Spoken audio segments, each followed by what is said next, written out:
Le 15 août 1999, une fillette de 8 ans s'évapore dans son propre jardin, comme si elle n'avait jamais existé.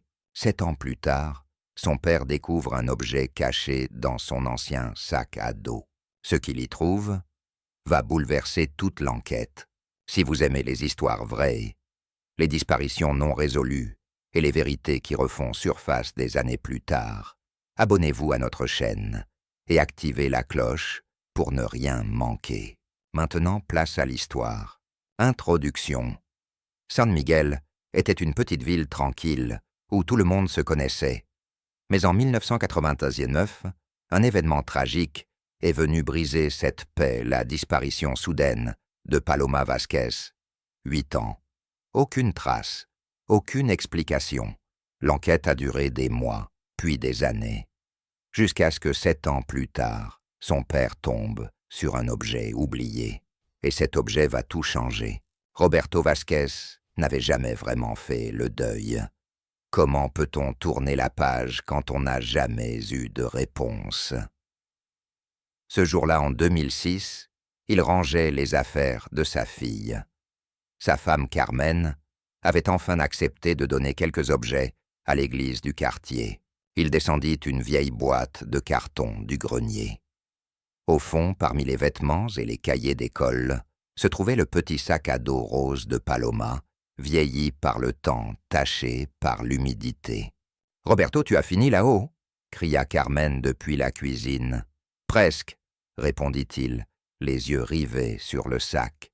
Quand il le prit en main, il sentit tout de suite quelque chose d'étrange. Le cuir synthétique était rigide, les bretelles effilochées. Il ouvrit les compartiments. Quelques crayons cassés, une gomme usée, des feuilles, pliées couvertes de dessins d'enfants. Et puis, en essayant de lisser le fond, il sentit une bosse irrégulière le long d'une couture. Il attrapa des ciseaux et, avec précaution, découpa la doublure. Ses doigts touchèrent quelque chose de froid et métallique.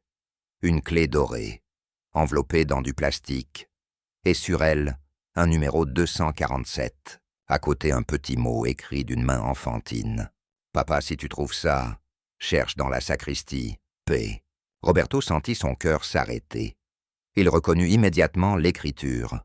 C'était celle de Paloma. Il descendit les escaliers en courant le mot et la clé dans la main. « Carmen, regarde ça. » Elle prit le mot avec des mains tremblantes. Le plat qu'elle tenait tomba et se brisa au sol. C'est bien son écriture.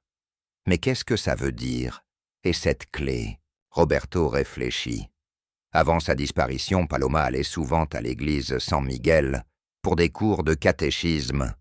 Le prêtre Miguel Santos disait souvent qu'elle était brillante, très impliquée. « On doit aller à l'église, tout de suite », dit-il en rangeant la clé dans sa poche. L'église de San Miguel trônait au centre de la ville majestueuse avec ses pierres anciennes et ses cloches qui rythmaient les journées. Quand Roberto et Carmen arrivèrent, la messe de midi venait tout juste de se terminer. Les fidèles quittèrent la nef lentement, tandis que le père Santos rangeait les objets liturgiques derrière l'autel. Roberto attendit qu'il soit seul, puis s'avança. « Père Santos, je dois vous parler. C'est au sujet de Paloma. » Le regard du prêtre se posa sur lui, surpris mais bienveillant. « Roberto, Carmen, mon Dieu, vous avez des nouvelles. » Sans un mot, Roberto sortit la clé dorée de sa poche, ainsi que le petit mot. « Ayons, on a trouvé ceci cousu dans le sac à dos de Paloma.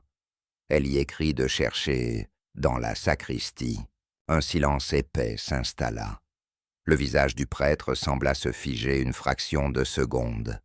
Roberto, qui avait passé 7 années à observer les gens chercher sa fille, remarqua ce changement subtil. Les yeux du père Santos dérivèrent un instant vers la porte de la sacristie, avant de revenir sur la clé. « Je ne comprends pas. Quelle sorte de clé est-ce? J'espérais que vous pourriez me le dire. » Bien sûr, vous pouvez regarder dans la sacristie, il n'y a rien de secret. Seulement des armoires, des vêtements liturgiques. Carmen intervint. Est-ce que Paloma vous avait déjà parlé de secret, de cacher quelque chose? Le prêtre sourit tristement. Les enfants parlent souvent de secrets. Leur imagination est sans limite. Paloma était très vive, très imaginative. Mais Roberto n'était pas convaincu. Il se souvenait de la façon dont Paloma s'était comportée les semaines avant sa disparition, plus silencieuse, plus méfiante. Quand il lui demandait ce qu'elle apprenait au catéchisme, elle répondait mystérieusement « On apprend des secrets importants ». Dans la sacristie, le père Santos les conduisit dans une petite pièce derrière l'autel. 2 grandes armoires en bois, des étagères couvertes de livres, des tiroirs, un sol en pierre froide. Roberto fouilla chaque coin, chaque serrure, chaque boîte. « Rien ne correspond à cette clé », dit-il après plusieurs minutes. Le prêtre haussa les épaules. Peut-être que la note n'était qu'une métaphore, une image. Les enfants expriment souvent la foi à leur manière. Mais Roberto n'était pas convaincu. Carmen, de son côté, ouvrit l'une des armoires. À l'intérieur des vêtements de prêtre, des calices, des boîtes, mais aucune serrure correspondant à la clé numéro 247. Roberto inspecta la 2e armoire. Des livres, des registres de baptême, des documents de la paroisse. En bas, une boîte métallique, mais à serrure différente. Il se tourna vers le prêtre. « Est-ce qu'il existe une autre pièce ?» Un autre endroit dans l'église où Paloma aurait pu aller. Le père Santos sembla hésiter. Puis il répondit « Elle aimait passer du temps dans la petite bibliothèque derrière la sacristie. C'était une pièce rarement utilisée. Elle disait qu'elle aimait l'odeur des vieux livres. » Roberto et Carmen se regardèrent. Un nouveau fil venait d'être tiré. Guidé par l'intuition, Roberto insista pour visiter cette fameuse bibliothèque. Le père Santos, visiblement mal à l'aise, les conduisit à une petite porte en bois, à peine visible derrière un rideau épais. Elle grinça quand il l'ouvrit. « C'est ici. Peu de gens y viennent. » La pièce était sombre, poussiéreuse, saturée de l'odeur de parchemins anciens. Des étagères jusqu'au plafond remplies de livres religieux, de registres historiques. Au fond, un vieux bureau de bois massif. Roberto s'approcha du bureau. 3 tiroirs. Il ouvrit les 2 premiers sans difficulté, feuilles vierges, plumes, bougies, rien d'anormal. Mais le 3e tiroir en bas était verrouillé. Il se pencha. Et là, gravé dans le métal terni de la serrure, le chiffre 247. Son cœur s'emballa. Il sortit la clé trouvée dans le sac de Paloma. Elle s'inséra parfaitement dans la serrure. Et dans un clic net, le tiroir s'ouvrit. La boîte à secret à l'intérieur, une vieille boîte à chaussures, plusieurs enveloppes cachetées et des photographies en noir et blanc. Roberto sortit la première photo. Il y vit Paloma. Elle avait l'air sérieuse, presque inquiète. D'autres images suivaient, montrant des enfants, des regards fuyants, des postures étranges. Parfois même un homme adulte inconnu apparaissait sur les clichés, posant la main sur l'épaule d'un enfant, un air troublant dans les yeux. « Qui est cet homme ?» demanda Roberto. Le père Santos regarda la photo blêmie. « Je crois que c'est le père Thomas Hernandez, mon prédécesseur. Il avait été transféré de San Miguel en 1997, 2 ans avant la disparition de Paloma. » Roberto fouilla plus profondément. Les enveloppes contenaient des notes manuscrites, des rapports détaillés sur des enfants, leurs familles, leur vulnérabilité. Un nom revint plusieurs fois, Paloma Vasquez. Une fiche en particulier le glaça. PB, 7 ans. Très intelligente. Pose des questions difficiles. Opportunité d'orientation privée. Parents absents, la journée. Forte potentialité. Le père Santos recula horrifié. « Je vous jure, je ne savais pas. Je n'ai jamais ouvert ce tiroir. » Roberto sentit la colère et la peur monter. Mais Paloma savait, elle. Elle a trouvé ces documents. Elle les a cachés. Et c'est sûrement pour ça qu'elle a disparu. L'enquête rouvre. Le lendemain matin, Roberto était au commissariat. Il déposa la clé, la note, les photos et les documents devant l'inspecteur Alejandro Morales, qui avait suivi l'affaire à l'époque. Morales feuilleta les documents en silence. « Ça change tout. Si Paloma a laissé cette clé, c'est qu'elle savait qu'elle était en danger. Elle n'a pas disparu par accident. Elle a été réduite au silence. » Il déclara officiellement la réouverture de l'enquête après 7 ans d'incompréhension et d'absence. La suite. Un réseau de mensonges. Un médecin respecté du village. Des enfants traumatisés. Et une vérité que Paloma, à 8 ans seulement, avait tenté de protéger seule. L'inspecteur Morales relança l'enquête avec une intensité qu'il n'avait jamais montrée auparavant. Il interrogea à nouveau toutes les familles dont les enfants avaient fréquenté les cours de catéchisme entre 1995 et 1999, et très vite, le même nom revint encore et encore. Dr Esteban Herrera, le médecin du village. Il avait examiné plusieurs enfants pendant cette période, tous pour des douleurs que les parents n'avaient jamais su expliquer, tous selon Morales, avec des signes compatibles avec des abus. Les souvenirs refont surface. Le témoignage de Diego Rodriguez, un des anciens camarades de Paloma, fut bouleversant. Paloma m'a dit qu'elle avait trouvé des photos, qu'elle les avait cachées. Elle m'a dit qu'un jour, quand on serait grand, on les montrerait à la police. « Tu sais ce qu'il s'est passé juste avant qu'elle disparaisse ?» demanda Morales. Diego baissa les yeux. Le docteur Herrera l'a appelé. Il lui a dit qu'il voulait l'aider à dénoncer le père Hernandez. Elle croyait qu'elle allait être protégée. Morales comprit. Ce n'était pas un enlèvement au hasard. C'était une manœuvre, une trahison. Le médecin qui savait tout. Lorsqu'il convoqua le docteur Herrera, celui-ci montra immédiatement des signes de nervosité. Morales n'eut pas besoin de l'interroger longtemps, mais le lendemain, le médecin avait disparu. Sa voiture retrouvée à l'aéroport. Des appels vers des numéros internationaux, des faux documents. Morales était certain de 2 choses. Herrera avait participé activement à cacher les abus du père Hernandez.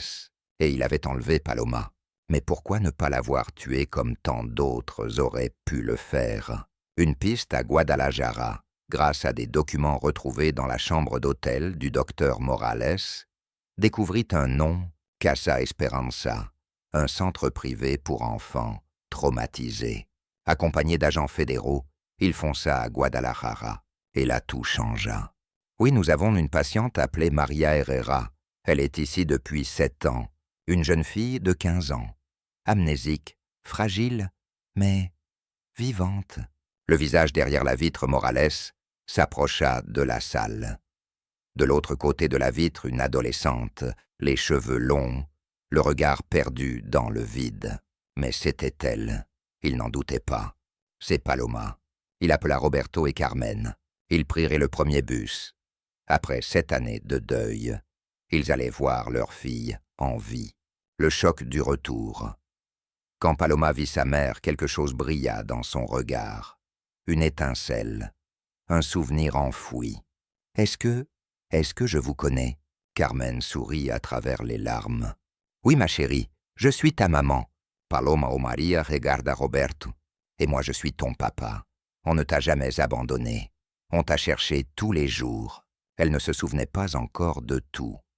Mais l'amour lui était resté intact quelque part au fond d'elle. La confession, quelques jours après la découverte de Paloma, une nouvelle bouleversante tombe. Le docteur Herrera a été retrouvé à l'hôpital psychiatrique de Guatemala City après une tentative de suicide. L'inspecteur Morales saute dans le premier avion. Et face à lui, dans une chambre grise, un homme brisé. « Je suis prête à tout vous dire. » La voix tremble. Mais les mots sont clairs. J'ai enlevé Paloma. Je l'ai droguée. Elle avait trouvé les preuves contre le père Hernandez. Elle allait tout révéler. Alors je l'ai emmenée à Casa Esperanza. Et j'ai fait croire qu'elle était ma nièce orpheline. Il détaille tout. Les documents falsifiés, les photos détruites, les mensonges aux médecins, les médicaments prescrits pour effacer sa mémoire. Je ne voulais pas qu'elle meure, mais je voulais qu'elle oublie les souvenirs qui reviennent. Hassan Miguel Paloma commence à se souvenir. Une chanson, une voix, une main sur son épaule, puis les images affluent, les photos, le bureau caché, le téléphone, le docteur qui l'attend dehors, la voiture qui démarre et le noir. Elle confie à sa psychologue « Je savais que j'étais en danger, c'est pour ça que j'ai cousu la clé. Si quelque chose m'arrivait, quelqu'un finirait par trouver. La justice en marche. » La confession de Herrera permet d'inculper plusieurs responsables. Le docteur pour enlèvement, abus manipulation médicale. La directrice de Casa Esperanza pour complicité et négligence. L'ancienne direction de la paroisse pour non-dénonciation. Morales enfin peut clore le dossier avec cette phrase « Paloma Vázquez n'a jamais cessé de parler. Elle avait simplement appris à le faire. Autrement. La Renaissance. » Paloma réintègre progressivement sa famille. Elle reprend l'école suite une thérapie. À 20 ans, elle publie un livre, La voix dans le silence, un guide pour enfants survivants, parents et professionnels. Elle y écrit « À 8 ans, j'ai affronté des adultes puissants. Mais aujourd'hui, c'est ma voix qui résonne plus fort. » L'hommage, une plaque de bronze, est installée dans l'église de San Miguel, en l'honneur du courage des enfants qui brisent le silence et des adultes qui choisissent d'écouter. Chaque 15 août, le village célèbre la journée de la protection de l'enfance en mémoire de Paloma et de tous ceux qui n'ont jamais cessé d'y croire. Si cette histoire vous a touché, laissez un commentaire avec un mot pour Paloma. Et surtout abonnez-vous pour découvrir d'autres récits de vérité, de résilience et d'espoir.